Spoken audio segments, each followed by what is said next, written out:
want to thank you all for coming tonight. Remind you to silence your cell phones so that your marimbas or whatever going off doesn't disturb your neighbors. That would be always considered convenient and nice. I also want to thank Greenville County Library for providing us with this venue, for sponsoring the Tuesday Talks, for putting together a collection of related materials on the back table that can be checked out. Now, I just learned recently, if you didn't happen to bring your library card, if you have an account, you can actually, in this modern age, check out things with just your driver's license. You all already knew that, didn't you? Oh, see, I didn't know that till just a few weeks ago. Okay. We can always use wonderful volunteers at all our events. And, you know, we're getting ready for the summer where we have like 12 days of events all over the region. We can always use, that's how I got started with Chautauqua originally, just volunteering to help pass things out, help collect this or that, or fold up chairs or whatever. We are always happy to encourage people to get involved and do that with us, because without our volunteers, we would not have had the last 25 years of Chautauqua. So thank you for considering joining us in this pursuit. Our 2025 magazines are here, the yellow thing in my hand right there. Many of you have already picked one up. Don't be shy about picking up more than one. If you have a friend at work or a friend next door who has talked about what is Chautauqua, you can take them a magazine ahead of time as well, and maybe bring somebody else who'll be interested in hearing about Babe Ruth or talking to Lucille Ball or any of the other folks that we'll have coming this summer, celebrating American celebrity. I'll also mention another handout that some of you have probably picked up and some of you didn't notice. This was provided by our speaker. It is a collection of newspaper articles on Babe Ruth. So there's a variety of newspaper articles, and it provides you with a little extra reading about our subject tonight. And that's available also on the table. Feel free to help yourself. I guess that's that part of the business. Now I can introduce our speaker. So he grew up in rural northern Illinois. And I looked this up, where it normally snows 2 to 3 feet each winter, sometimes just under 4 feet. But by the time he was in high school, he moved to Alabama for high school, where the average snowfall is less than 1 inch a year. So here's a man who has survived culture shock. All right. He began studying math and history at Baylor University, earned his master's and then his doctorate in Renaissance and Reformation history at the University of Wisconsin in Madison. He joined Furman's history department some 30 years ago, and for 6 years he has also directed Furman's Office of Undergraduate Research and Internships. His own research is focused primarily on questions of poverty and social welfare, as well as religious persecution and coexistence in early modern Europe, which would lead me to the question as to what on earth actually qualifies as early modern Europe. 1,500 or so. 1,500, just 500 years ago. Okay. All right. That having been said, he has been directing several study away programs in Europe and in the Mediterranean, most recently spending a semester-long program in Central Europe entitled Repression, Resistance, and Remembrance, and I always love alliteration. That's always works. And of course, his work also takes him into archives in and around northern Germany, where he and his family has lived for 4 years in the last couple of decades. He's also a published author and has told us, and I found this statement particularly significant because I think it wraps up the whole idea of Chautauqua beautifully, that history is not a mere listing of past events. Rather, the purpose of reading sources is for us to ground our engagement with the actual, often complicated, experiences and perspectives of people in a variety of different contexts. That's why I think in Chautauqua it's so good to hear from the characters in history. And we sometimes hear them say things that we go, really? You thought that? But in their time frame, that would be perfectly normal and acceptable.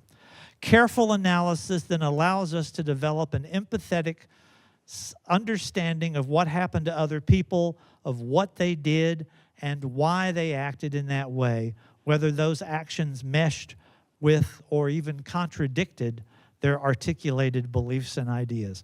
And that idea of looking at history as this complicated thing, which we are all a part of, we have all contributed to making history. I think that's what brings us all here for things like Chautauqua. With that said, let us introduce the speaker for tonight, Dr. Tim Thaler. So that also might, the question is what qualifies me to, as an early modern historian of Europe, to talk about Babe Ruth. We'll see to that extent. Actually, as we start, I did want to maybe start with a couple of memories, thoughts that have been bouncing around my mind since being asked to talk here. Some of my second grade memories, personal connections. I've got a number of connections to this era, even though it long predates me, and even my dad who was born several years after the end of Babe Ruth's career. But I grew up immersed in baseball and baseball history. Probably I had no control over it. This is the third photograph that was taken of me that I'm aware of. My dad was a diehard baseball fanatic. He's a writer, poet. Probably 80% of the things he wrote as poetry and as nonfiction and his novels had something to do with baseball, real or imagined. And he was a lifetime New York Yankees fan. So kind of grew up immersed with old baseball stories and old Yankees, especially from his childhood, which is more of the Mickey Mantle era, but even the Babe Ruth stories permeated my life. We both had significant engagements with Babe Ruth in second grade.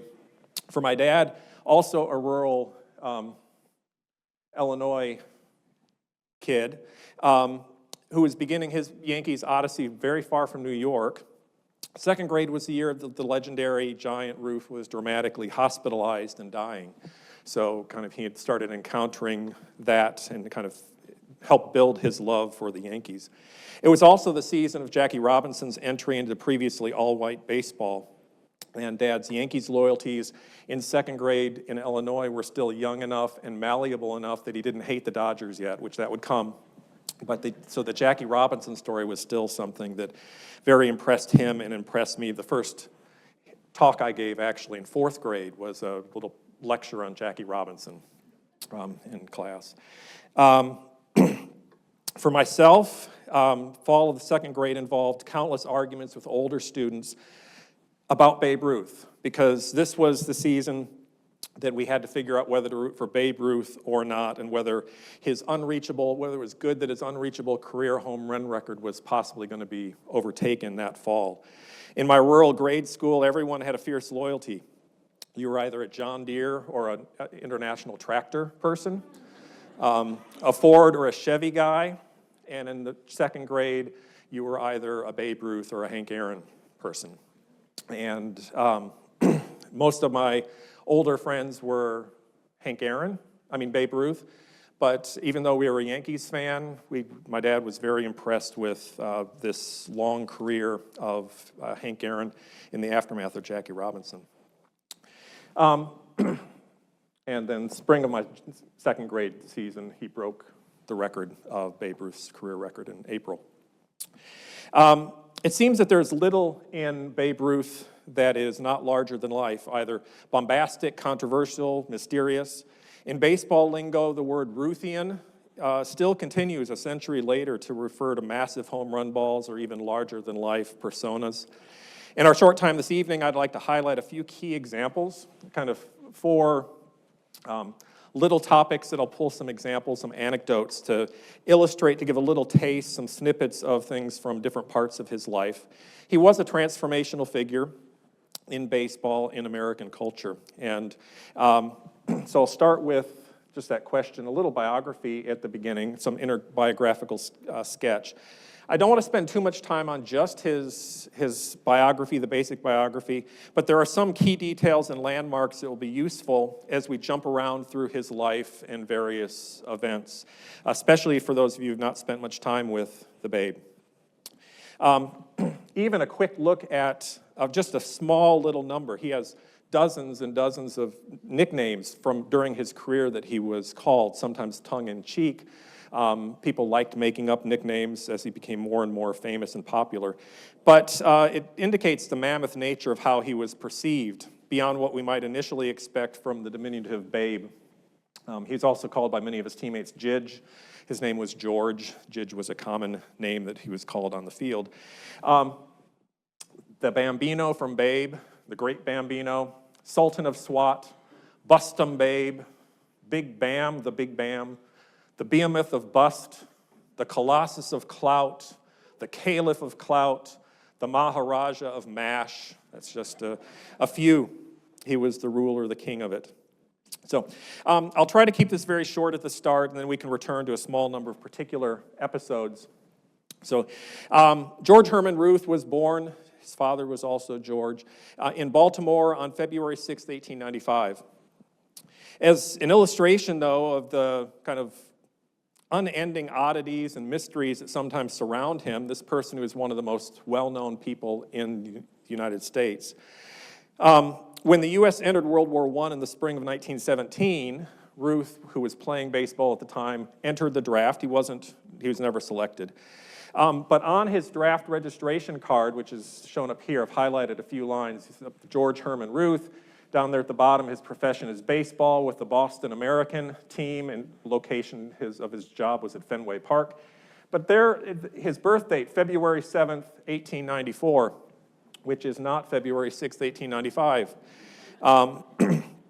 Apparently, whatever the source of the discrepancy, he thought that he was a year older than he was until he was basically in his last season with the Yankees, when he was applying for a passport to travel to play baseball in Japan on a little tour. His sister got a copy of his birth certificate, and it's February 6, 1895, whereas throughout his life he'd been celebrating his birthday on February 7th. He thought he was a year older than he was.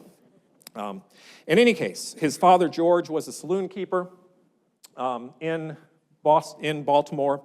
Little George grew up rather wild, perhaps without much adult supervision around the Baltimore docks and around his dad's tavern. He was involved in petty theft, vandalism, alcohol, chewing tobacco, drinking beer and other alcoholic objects in his dad's saloon while he was 5, 6 years old. This led his parents to petition the Baltimore courts to have him declared incorrigible. And he was sent in 1902 to live at St. Mary's Industrial School, which a Catholic Xaverian-run reform school on the outskirts of Baltimore. After a month there, they attempted to bring him back home, and they did this a few times, but he ended up spending most of the time, especially after 1904, pretty much permanently in St. Mary's, even though his younger siblings were at home. So while learning the trade of shirt making at St. Mary's, he particularly loved playing baseball, and he excelled at all positions. He played all positions. He loved hitting, and he spent the summer of 1913, which I guess he's either 18 or 19 years old, we don't know. He thought he was 19. He was allowed to pitch on weekends outside the school and with some local teams, both amateur teams and semi-pro teams. And he made a strong enough impression that minor league owner Jack Dunn of the Baltimore Orioles are a minor league team at this time, not until the 50s, or they're a major league team. But he was hired to play minor league ball, contract in February 1914, and Dunn took him to Fayetteville, North Carolina, to go with the Orioles for spring training. It's here, although Ruth mentions in a couple of his writings that a couple of the brothers in the reform school called him Babe early on. This is where this term Babe stuck professionally. Stories refer to him as Dunn's Babe at this point, perhaps because of his age. This is a few years later with Jack Dunn there.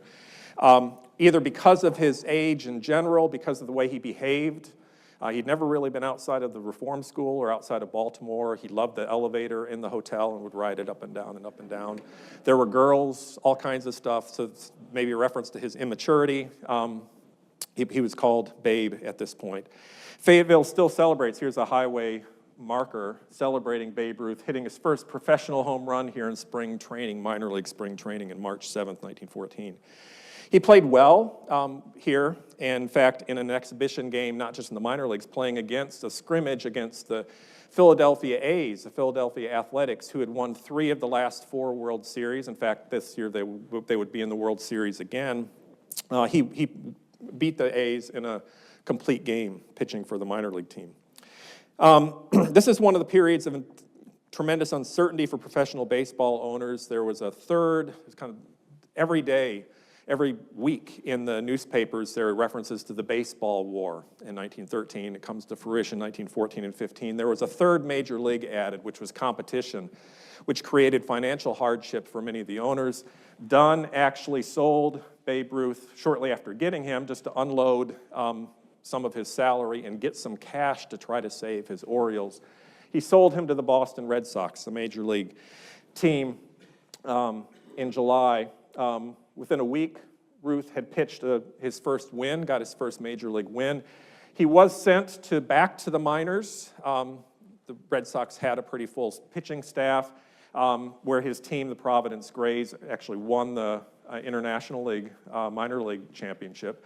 After the minor league season was over, he came back for a couple of weeks to the Red Sox, and he played a couple more games, including winning a complete game victory against the Yankees and getting his first hit, which was a double. A couple weeks after the season, he married 16-year-old Helen Woodford. She was a week shy of her 17th birthday. They had met in Boston allegedly on his first day. Again, he had not been around girls too much before in the boys' school, and he ended up marrying her quickly. A couple of baseball details. Again, we're going to spend most of our time talking about some of this time period in the big leagues. For the first 5 years, he was with the Red Sox. Started in 1914. He made the team fully in 1915, and he was full-time from there on out.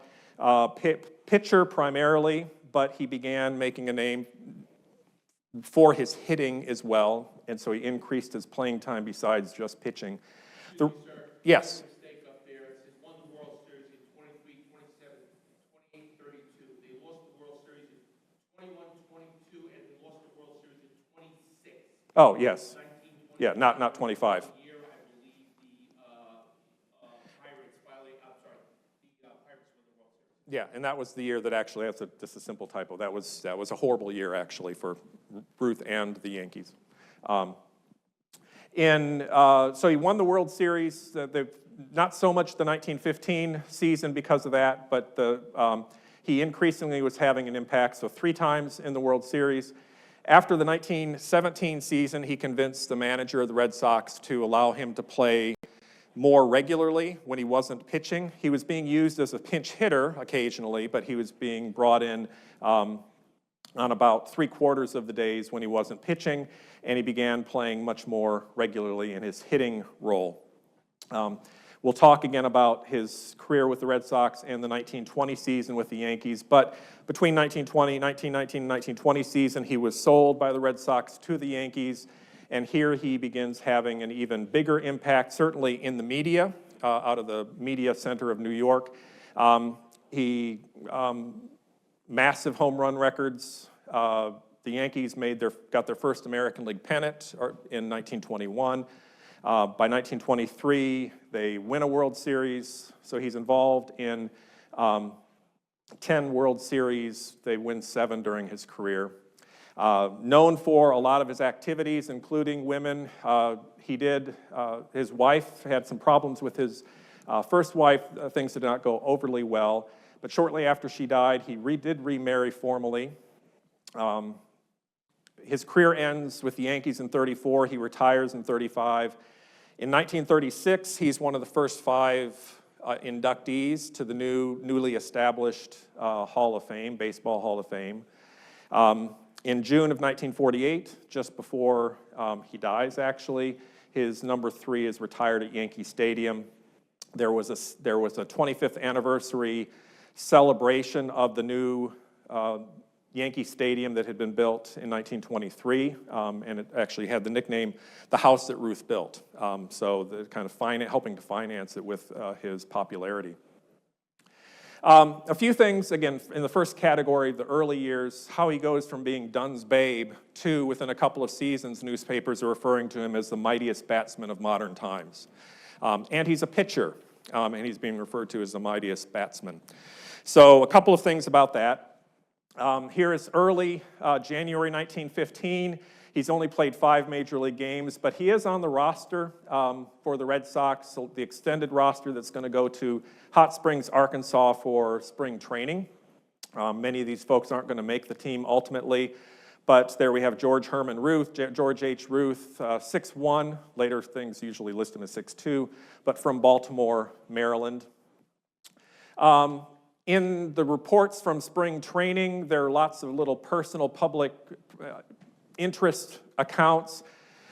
Interestingly, even though Ruth is quite nobody at this point in Boston, the only time I found an image of kind of the personal life of the players outside of the ball field during this period is actually one from March 15th of Babe Ruth. Again, note the quotation marks still frequently around Babe early on.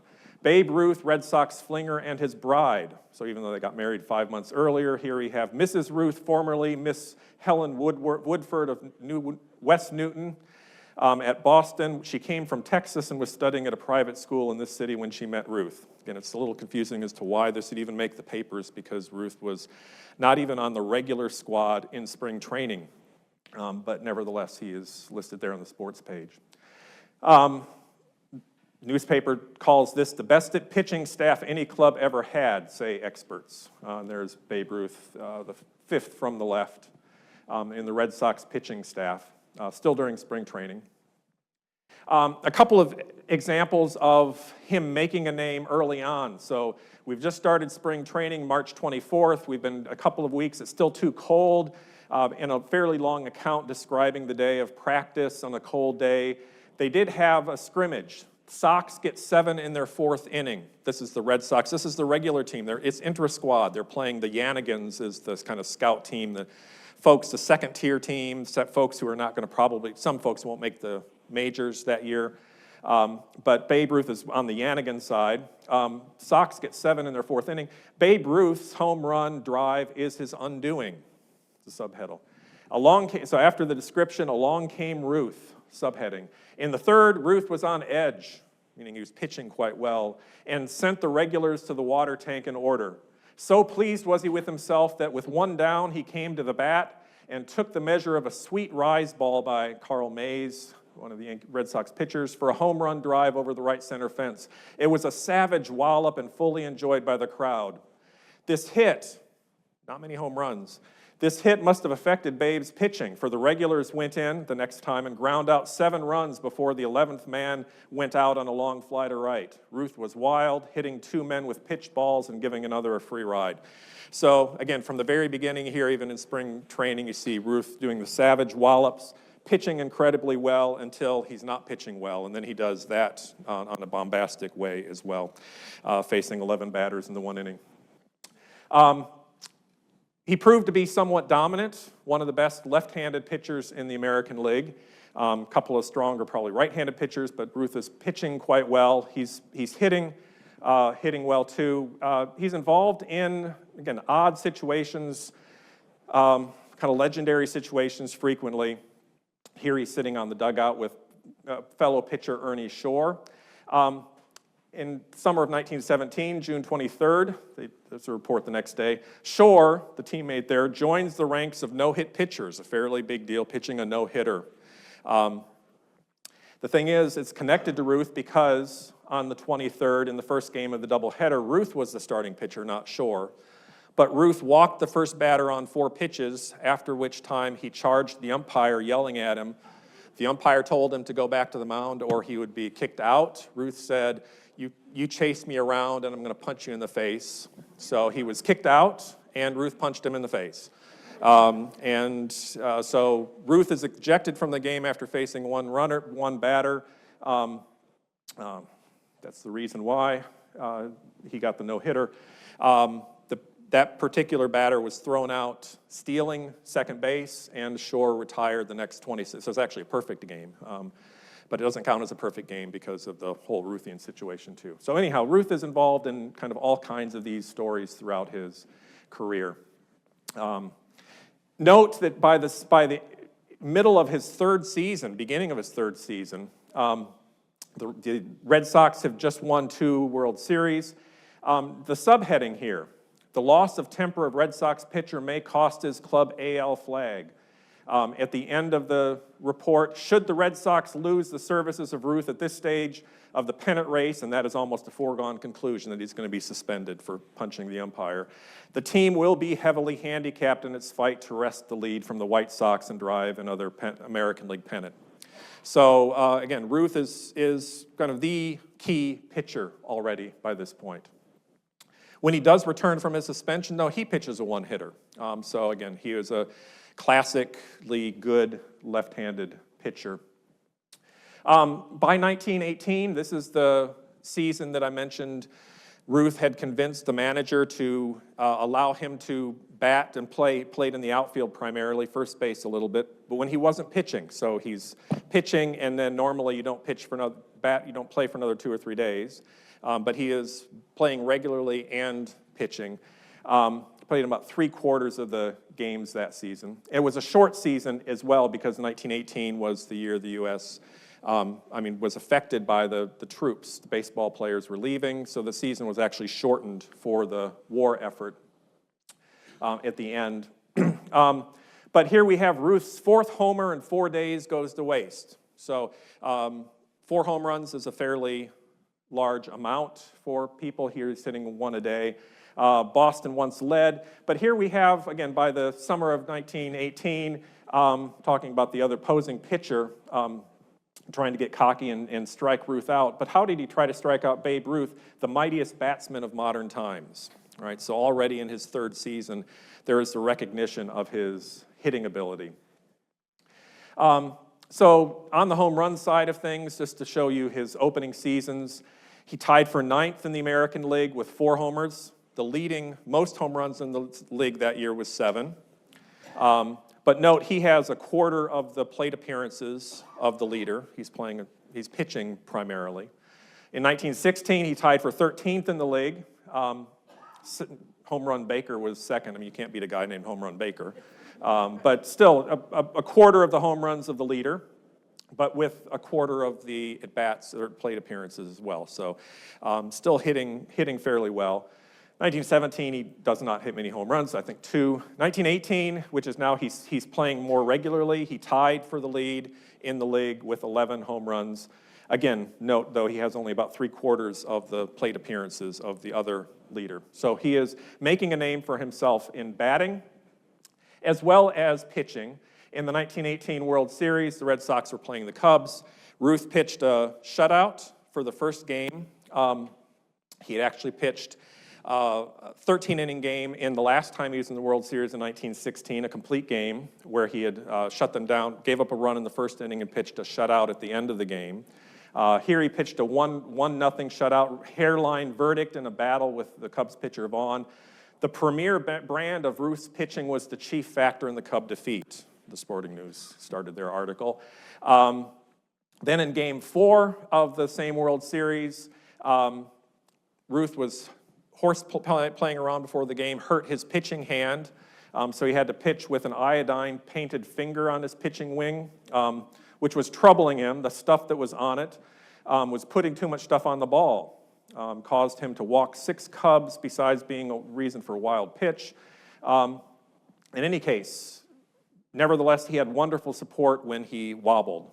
And they won 3-2, showing him one of his cleanup smashes. So shutout pitching for 8 1/3 innings, and kind of one with his bat. So this was kind of Ruth. This record that he set, I've got in the second page of the handout, I've got an article that kind of describes Game 4 of the series, both the hitting and the pitching. But this record was a continuous consecutive inning streak of 29 2/3 innings of shutout ball in the World Series, which was a record. Was only surpassed in 1961 by Whitey Ford. And then Mariano Rivera, who has some playoff postseasons with him, beat that. So he's still third in the all-time pitching record here. Again, this is from the article that is on the second page, but Ruth pitches and bats the Red Sox to their third victory. This was Game 4 of the World Series. And you can see the purple sporting pros here. Babe Ruth, Boston's big southpaw and slugger extraordinary, led the first bombing party which apparently wrecked the Cub machine for good, but was hoisted by his own petard in the 8th and 9th innings. So someone who wants to, failed novelist perhaps, I'm not sure, but they are telling the story of Babe. Jumping down a little bit further, now Babe steps in with his hit. Then along came Ruth. We have lots of newspaper articles that say, along came Ruth, or along came Babe. Two runs were on bases. The Red Sox rooters, fearing Tyler, the Cubs pitcher, would not take a chance with that big black bat that Ruth batted with. For the first 3 pitches were wide of the plate, but then one curved over for a strike. Owens called the next one strike 2, while the burly Babe scratched around in the box in disgust. Interestingly, Brick Owens, the umpire here, is the one that Ruth punched in the ear. So. Then he dug himself in at the plate and with a count 3-2 waited to see if Tyler dared to send one over. Tyler dared. Ruth swung into the ball savagely and the gleaming sphere soared in a steadily upward sweeping climb to the right center field. So drove in 2 runs, actually helping secure the victory. He ends up having to leave the game because of wildness. He does give up 2 runs, ending his consecutive shutout scoreless innings. But what I like this paragraph as well, so I'll read this one, showing something besides the blasts of Blast 'em Babe. Ruth showed his ability to cross up the opposition in Boston's half of the 7th inning when he came to bat after McInnes had reached first on a clean single to left. Tyler, again, the Cubs pitcher, gave the signal for a strategic retreat by all outfielders, right? So get back, right? Go to the fence. Ruth is up. Gave the signal, and then he shot one over the plate. Ruth was braced for one of his terrific swings, but with great aplomb switched and dumped a dinky little bunt toward third. The play neatly stood the infield on their respective heads. So here, even the sacrifice bunt, Ruth is doing that in the most grandiose way, the home run hitter bunting. It also shows gossip of the game as well, a lot of the gossip about Ruth and the ovations and his popularity. By the end of the 1918 season, Ruth was able to negotiate or demand a doubling of his salary to $10,000 a year, which makes him the 5th highest paid player in the American League. Ty Cobb making $20,000, the great Ty Cobb. And he's the highest paid member of the Red Sox. So he was able to kind of elevate himself at this stage as we enter the 1919 season. 1919 was a good, prosperous year baseball-wise, a recovery from World War I, recovery from the pandemic, the influenza pandemic that had struck and was kind of dying out just as the spring was a slight delay to allow some of the players to come back from overseas. But then they started back without war, without the flu. And lots of people flooded the gates. So here, sports writer Grantland Rice, I have a few of his, he has a bi or sometimes tri-weekly column from the New York Tribune that was syndicated across the country. I think on the 4th page or 6th page, I've got 4 articles from him talking about the kale harvest, the prosperity that's coming in to the baseball owners, comparing Ruth to Ty Cobb by this point, the great Ty Cobb. The number of fans that come to Boston, even when Boston's playing poorly. Ruth is the big individual card of the year, and if he adds 1 or 2 more circuit smashes to his mark. So he led the league in home runs in 1918. 1919, he sets the major league record for home runs in a season, surpassing the previous of 27. With 29 homers, the second place, 3 people had 10 homers. So again, he is kind of tripling the output now that he's playing fairly regularly. And after the 1919 season, he demanded money. He'd signed a 3-year contract, $10,000 a year, but he did not, even though he has a formal contract, in that fall, he sent his contract back to the owner unsigned. demanding $20,000. He wanted to be paid as much as Ty Cobb. And so the Red Sox owner was in a bit of a bind. To show the level of Ruth's home run hitting, I pulled together the chart here. Ruth, again, 29 home runs, more than anyone had ever hit. All the players are listed on the left, flush left. The team home run totals for that year are listed flush right. So Babe Ruth out-hit 10 of the 16 major league teams personally. Even the Red Sox, which out-hit him, his own team, 4 other players hit a home. There are 4 other home runs the entire season besides Babe Ruth on the Red Sox. And so this is the major leagues, not just the American League. He hit over 12% of the home runs in the American League. 6.5% of the home runs in the major leagues were hit by Babe Ruth. And just a postscript, as we'll see in a second, in 1920, he's going to hit more home runs than all the teams in the major leagues except one of the next year, as he gets even more dramatic in his hitting 14.6% of the American League home runs and over 8.5% of the major league homers. So he demands a pay increase. The problem is he signed a contract already for the next 2 years that are upcoming, but he's demanding to sit out unless he gets the money. Christy Mathewson, there are a lot of news reports about this. Christy Mathewson wrote an opinion column. He was a great pitcher who had recently retired 3 years earlier, 4 years earlier. He wrote an interesting column. I included it in the handout if you wanted to take a look at that at some point. But he starts off by talking, he's a pitcher, but he still thinks a rule change is penalizing hitters. Ruth would have had 2 more homers, except if you homered in the 9th inning and the winning run scored on base, you got credit for a single, double, triple or something. If the winning run was on second, you would just get a double, even though you hit it over the fence. So Christy Mathewson said that's not fair. Those should count as home runs, even though the game was won before the person got to the plate. So he's arguing that Ruth would have even more, that batters should get that benefit. But he ended by talking about the high cost of living in baseball. At present, baseball is riding on a wave of prosperity due to increased attendance and enormous interest displayed in the World Series. This is the 1919 World Series that enormous interest is going to be paid in it in a little bit for different reasons. At the moment, we don't quite have the White Sox scandal with Shoeless Joe.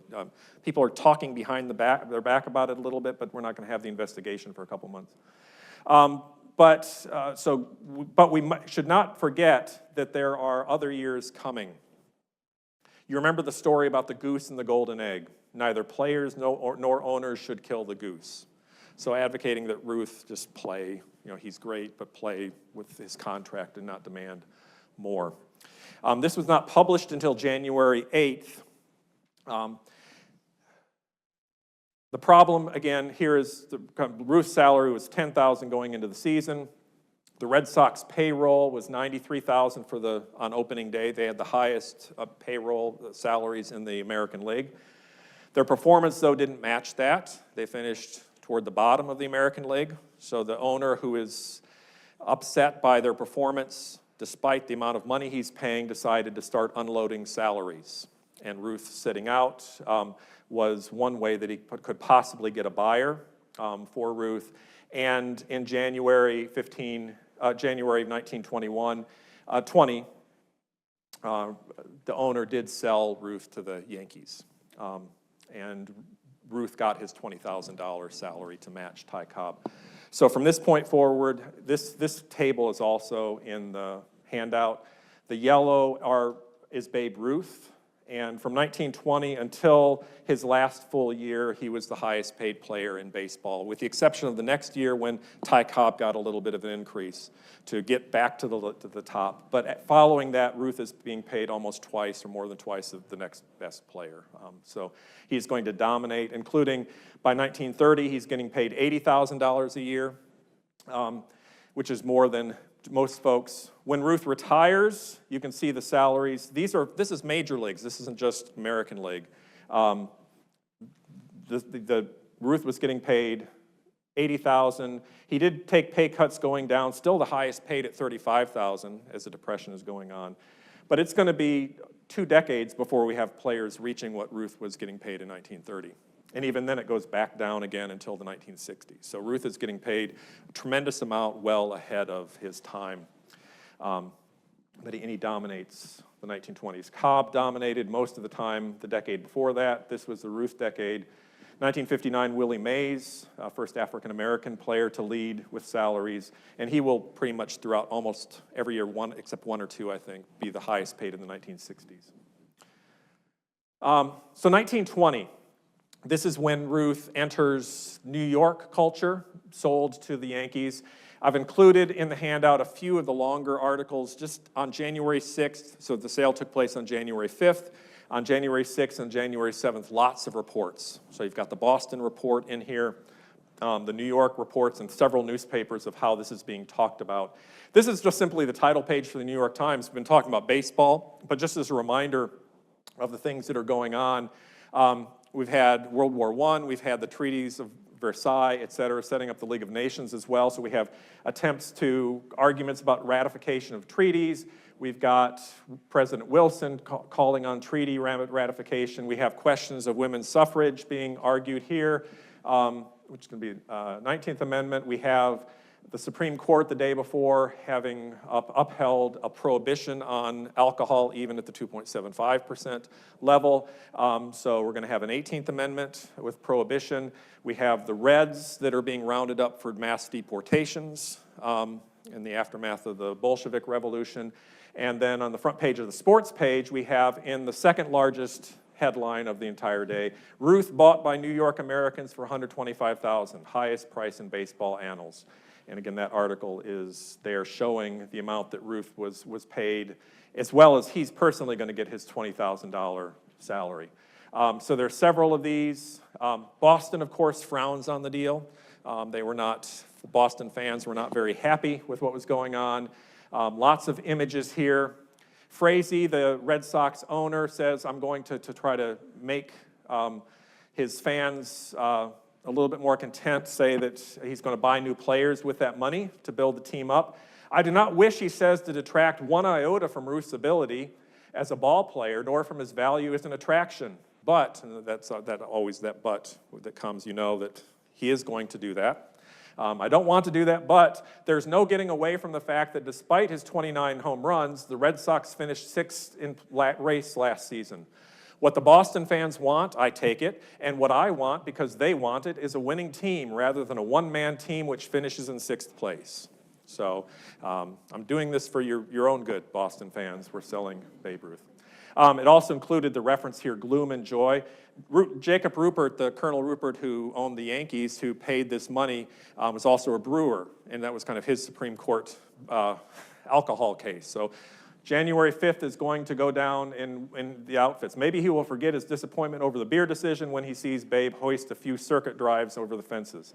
Altogether, January 5th will be a memorable day for Mr. Ruppert, the Yankees owner. So Babe Ruth is kind of always put in these almost certainly U.S., if not world historical contexts in the news reporting.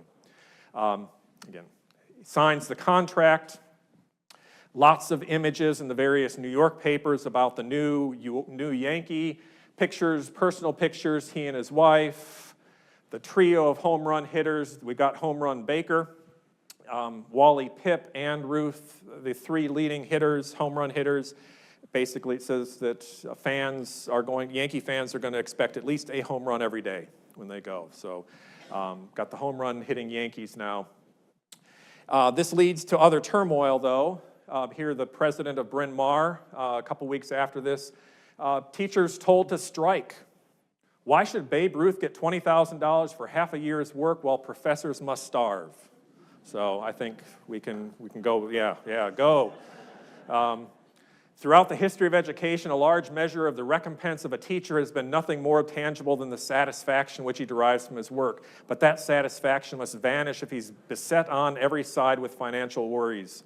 Intellectual enjoyment cannot pay the butcher's bill. So everyone's dealing with the Babe Ruth story in different ways, right? So teachers have to strike because of the misalignment of money. Some others, this is a comic, I've got this in this cartoon from a rival New York sports page showing Ruth jumping up and down, having a tantrum. the dog of morale and the cat of discipline are being trampled on. He won't obey his mother, right? So if what we hear about Babe is right, this is what the Yankees are going to have to deal with, says the Giant fan, the New York Giants. But still, most of the reporting is very happy and positive going forward. But the first, some reports from spring training, first day though, things don't go well. They're playing the A's, and I'm an A's fan, but the New York teams refer to them as the Apathetics. They finished pretty much in last place in the majors the previous year.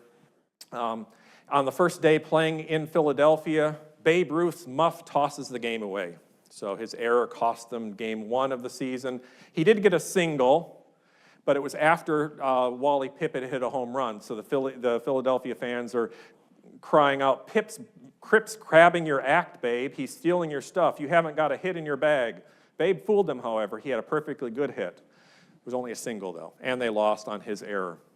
To make matters worse, next week, we return to New York for the first home game of the season, and in batting practice, Ruth hurt his back. And so he's now out with an injury on top of that. Babe Ruth, the most expensive athlete in the national pastime, strained the broadest back in the business, swinging a wide one in practice. So again, we've got Babe. Things are not looking good. There is through all this thickly plastered gloom, there is a ray of light that should make optimists of all the Yankee fans for the rest of the season, though. The Yanks will never play another game as badly as the opener. They can't. So that's the glimmer of hope going forward.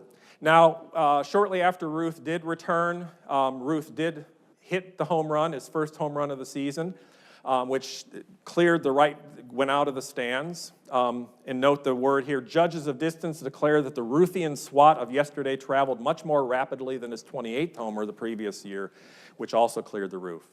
The awakening of Ruth came in the 4th inning. Instead of swinging at a distant scenery, which he's been doing, the Babe this time shot a hit along the right field line for he got a double. And then in the 6th, he sent it out of the lot. This being the first game the Yanks have rested from the Sox this season, it begins to look as though the spell of tough luck has been spiked, and the Yanks, who have been looking like an expensive pile of junk to date, are beginning to assemble themselves into a ball-playing machine. And Ruth went on a tear. So even though he was almost a month late getting a home run, by July 19th, he had hit his 30th home run, surpassing the Major League record of the previous season. He's going to end the season with 54 home runs. Again, unheard of. Here he's hitting with Joe Jackson, Shoeless Joe, in his last season before he's forced out. But more and more nicknames as you go through the papers. They're constantly making up some real nicknames and some just plays on words. Not just the Bambino, but the Slambino, the Wizard of Wham, the Raja of Rap, the Bazoo of Bang, the Potentate of Pow, the Wally of Wallop, the Prince of Pounders. So lots and more of these are being talked about, including in August of 20, Ruth gets a homer as a fan expires. When battering Babe Ruth, the Bambino of SWAT knocked out his 43rd home run of the season at the Polo Grounds yesterday. Theodore Strum, a rabid fan, became excited, so excited that he was stricken with an attack of heart disease. So fan died in the stadium. The next day in the Spokane paper, they've dubbed Babe Ruth Slambino, Bambino, the Sultan of SWAT, and hung other monikers on him. After that 43rd clout, they may justly brand him Knock 'em Dead Ruth. So again, Ruth is kind of taking, this isn't even a sports headline, this is like on the editorial page in the paper. And Babe Ruth is becoming a nickname itself. The Cleveland Gazette, which is an African-American newspaper, talking mainly about African-American black baseball teams and black football teams, but talking about a player real, smote the ball hard after pulling a Babe Ruth by pulling out 3 home runs. So that is a Babe Ruth already by this point in 1920. Actually, so by 1920, you can see Babe Ruth hit everybody except his own team and the Philadelphia Phillies. But the rest of baseball was far beneath him. The second most was 19 to his 54.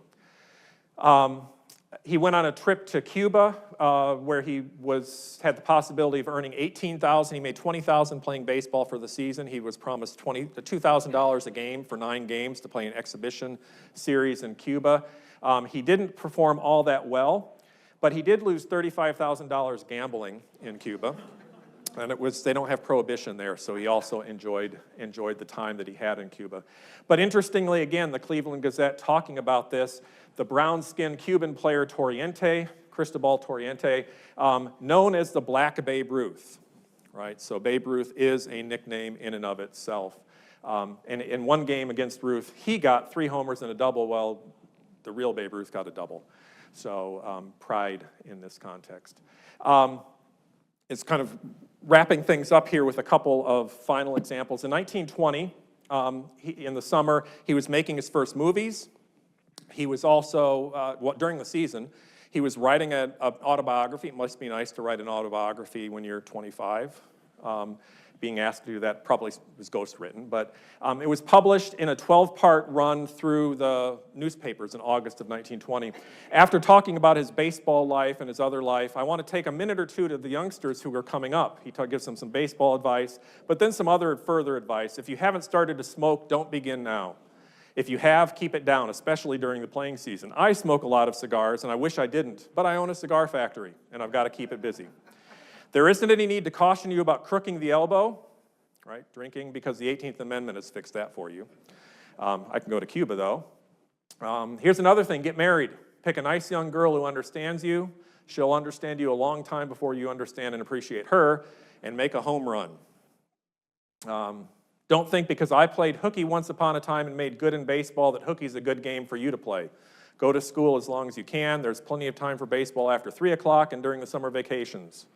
So, unfortunately, he didn't really follow his advice.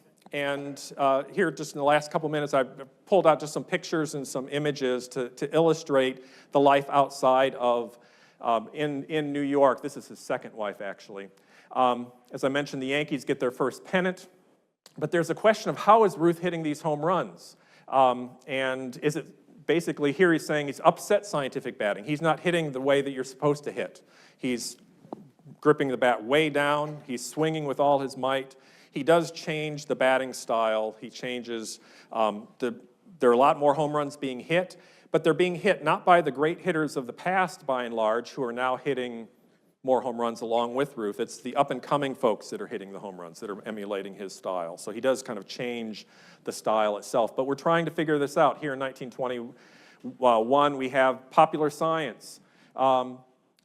2 Columbia professors made scientific tests for many hours on Babe Ruth to learn the secret of his amazing prowess with the bat. Delicate scientific machines were used on Babe for hours to test the speed of his brain, eye, hand, ear, and decide the speed with which eye, brain, and muscle work in conformation. The result is amazing revelation of abnormal mental and physical development, which explains why Babe Ruth is the home run king. So again, everything from science to pop culture is talking about it. Here he's taking some of the tests. Newspapers, when they make the 1921 World Series, are kind of showing the swing, showing his batting eyes. This is how he does it there, his grip. Picking the winner is going to be tough between the Yankees. It's in the New York, in the Polo Grounds, the New York Giants playing the New York Yankees. The Giants have the edge in terms of on paper for their team, but it can be upset because Babe Ruth, naturally enough, looms as a big question mark for the Giant pitchers to solve. Take him out of the Yank lineup and the New York fans would make the Giants the prime favorites. But the big Bambino can break up the best pitch ball game at any stage. Again, I've got that link in here with some of his nicknames and things are talked about of how he is the Sultan and how he's the great eminent showman of the ages here in 1921. And kind of going to end with this, the shutting out of the Giants. This is a Franklin, Pennsylvania, so this is northwestern Pennsylvania, closer to Cleveland and Pittsburgh than it is to New York. It's not a New York team, but this is a New York paper. This is the front page, it's not the sport page, but the front page after Game 1 of the World Series. And just to show you, you can kind of see Babe Ruth over there on the right side, but the whole, talking about the game in great detail, some other, local and U.S. news is down, international news is down at the bottom. Baseball up at the top. Great crowd packs field, making a comparison to the Roman Colosseum under Nero. But Ruth is accorded a big hand. So Ruth is the kind of the subject. A little further down, Ruth wears a yellow cap when he arrived. The Bambino was resplendent in a new fall outfit. He had a bright yellow cap pulled down over one eye, and a brand new yellow polo overcoat was pulled back, exposing a very loud striped silk shirt. Ruth disappeared in the clubhouse and came out a few minutes later with a handful of autographed baseballs for some charity workers.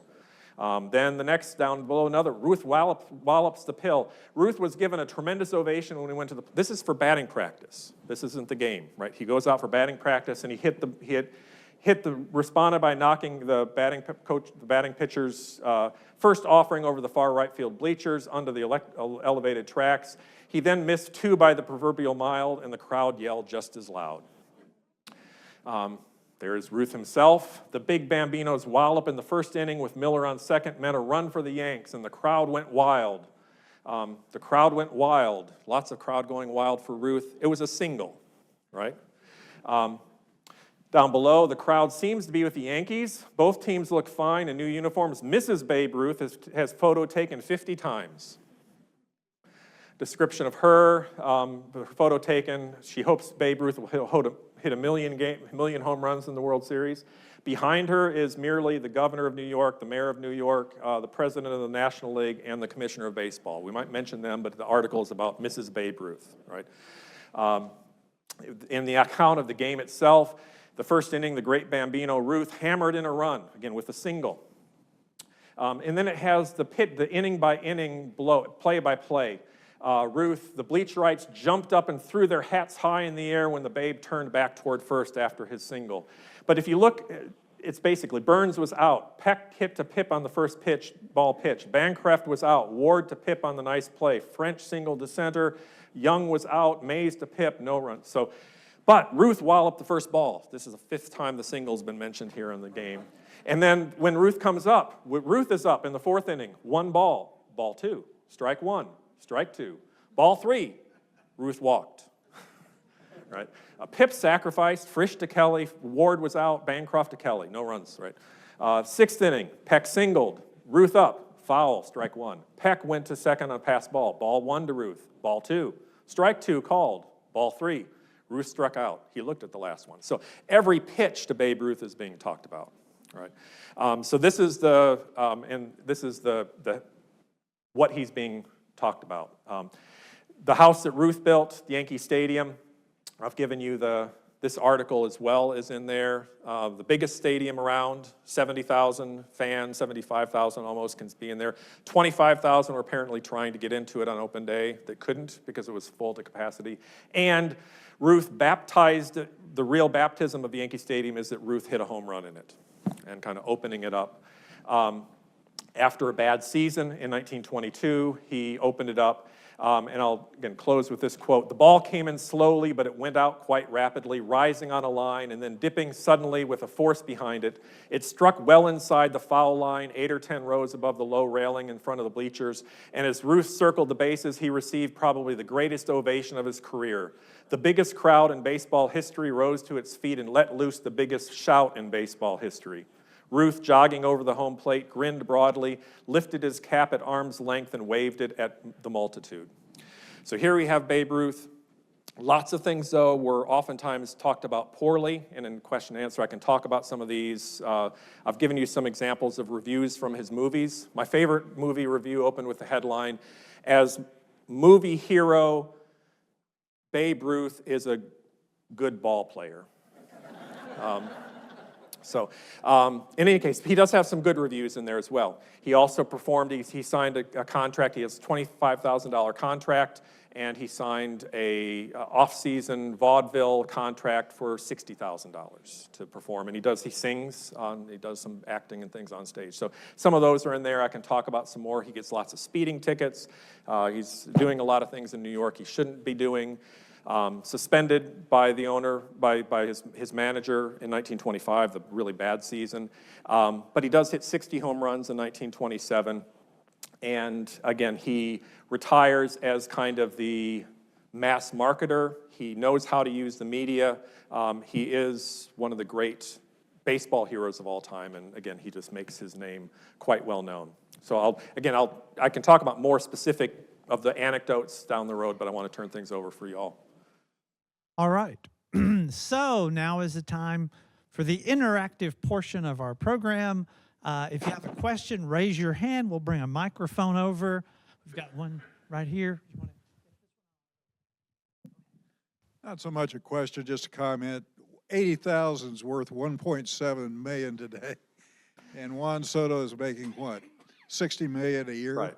No, when you look at from the 1980s, they start rising dramatically. In the 2000s, they become astronomical, right? There's no comparison between salaries. We're in the millions now, yeah. Multiple, yeah. Okay, and a question right here in front. Oh, yes. Hello. I have two quick questions. Is it really true that Babe Ruth died at 63? Yes. Wow, that's young. Yeah, so it's Okay, Sean, I'd like to hear your take on the Boston curse. The Boston Red Sox trading Babe Ruth to the Boston Red Sox. Did it take 88 years after that to win the World Series? So a question about the curse. About the curse, that was, again, the curse of the Bambino was talked about quite a bit. As someone, again, who inherited a lot of Yankee loyalty, and as much as I like Ted Williams, and my dad was appreciative of him too, we were actually happy when the Red Sox did not win. And as an A's fan, who had my first kind of real postseason experience with the A's, ruined by Louis Tiant and the Red Sox in 1975, I also have despised. So my take on the Red Sox, the curse of the Bambino, is I wish it had lasted longer. But it was still kind of fun to see them finally pull it off.